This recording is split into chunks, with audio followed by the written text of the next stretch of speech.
The Malawi government saying it will conclude its government backed program to repatriate citizens who have chosen to leave South Africa. The operation was introduced in June to help Malawians who wanted to return home following anti immigrant protests in South Africa. It is reported that over 56,000 Malawi citizens were assisted with transport and essentials through the voluntary repatriation exercise that was led by Malawi's Department of Disaster Management Affairs. To speak further about this, we join now by Wilson Moleni. He is the Commissioner for the Department of Disaster Management Affairs in Malawi. A very good morning to you, Mr. Moleni, and thank you so much for speaking to us. Good morning, Tsepiso. 56,000 Malawians, as we say, who have been repatriated back home. Is this the total number of Malawians who are eligible and who have, signed up for this voluntary repatriation center? Because one is just trying to understand, are we saying that the government program is to stop, and is it stopping with all those who are deemed as illegally in South Africa having left to correct their papers? Right. So, yeah, the number has since risen since we last made that statement. We are now standing at 59,000 Malawians repatriated home. And I think what is happening is that we are simply transitioning from government funded repatriations to self funded repatriations. So repatriations are not stopping per se, but we are simply saying the government funding for buses and all those onboarding operations to the reception in Malawi, that is what we are decommissioning. And just in terms of the logistics of it all, I know there was a point at which the Malawian government was seeking assistance from the South African government because of difficulties or challenges. Do those still remain? Is that partly why the program is coming to an end?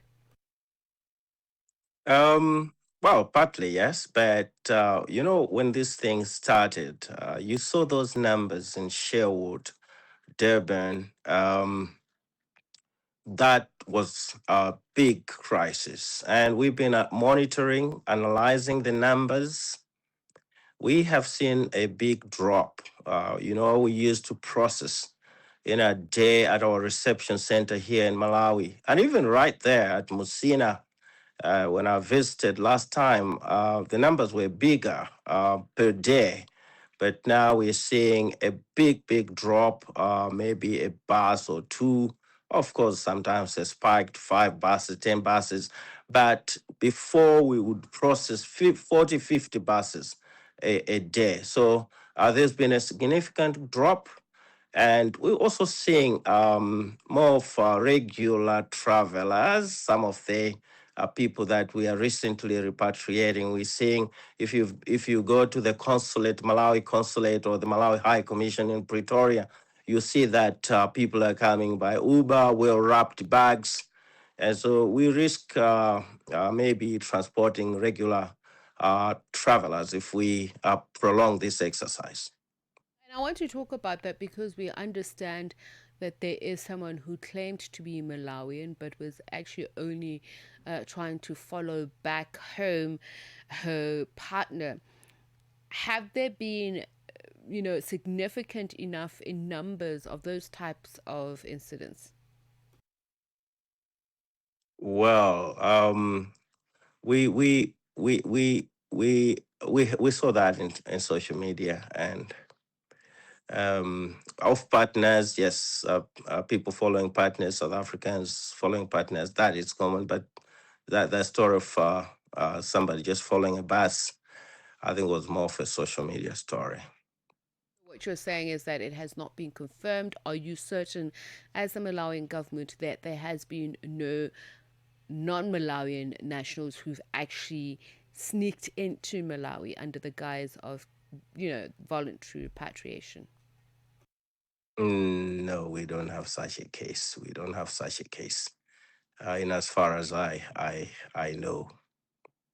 So I'll take that. And as far as you know, there's no 100% confirmation that it has not happened. But let's talk about the reasons So why. there was a serious screening. You. If you've been following this, there was serious screening as part of. No one would just jump into our buses and claim to be Malawian. There were our immigration officers at all the onboarding places, whether be it at the High Commission, even at the at Sherwood in Durban, you saw what was happening. The Malawian immigration officials were there confirming that everyone boarding our buses were Malawians. So I don't think we have an incident of a non-Malawian coming to Malawi. Okay, now I'm asking Mr. Moleni because, as per your words, as far as you are aware. But let's move on. I was going to the issue of those who have participated in this voluntary repatriation program. Has it been purely a safety issue, or some of them has it been the pressure of economic living conditions or the ability to have viable livelihoods? Would you come again on that question? The question is those who have returned to Malawi. Was it driven simply by safety issues, or was it the quality of life, economic conditions that would have forced them back home?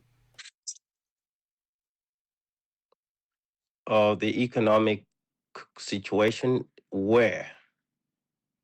They were in South Africa being repatriated to Malawi. The question is whether or not they left voluntarily South Africa because of safety concerns, or is it in some cases, as we've heard with other nationals, that the socio-economic conditions, and emphasis here on economic conditions, were becoming difficult. And I'm asking if you have come across those reasons as a government of Malawi. I mean, it's obvious, that these people were running away from uh, the, the, the demonstrators, the much demonstrators. So I don't think they were running away from economic situation in South Africa. They were running away from violence. So, and I'm imagining that there is some sort of interview process just for the government to get a sense of resettlement, because we have also heard reports of some of those who have left coming back to South Africa. These are reports, and again, as I say, some of them are saying it's about economic drivers. Oh yeah, so yeah, we have a reintegration strategy as Malawi, and that's the focus now that we are, uh, discontinuing this repatriation. We want to focus on the people that have come back home that needed help to get home. We are looking at several pillars of the national reintegration strategy. Firstly,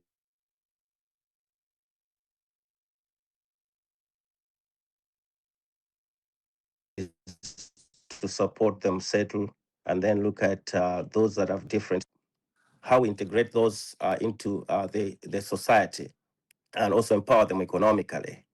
Uh, People going back, um, we're not, I mean, we're seeing those numbers going back. We're not sure whether exactly these are the same people that we repatriated, whether these are just the regular cross-border traders. A lot of Malawians go to South Africa for trading, make orders, import a lot of stuff from South Africa.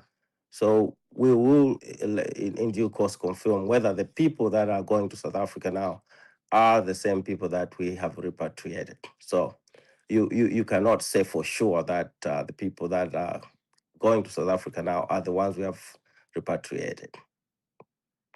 Okay, we're going to leave it there. Wilson Moleni, thank you very much, Commissioner for the Department of Disaster Management Affairs in Malawi, just speaking to us about their repatriation program. It brings the time to 20 minutes past 7. Africa's young innovators are leading the AI revolution, creating localized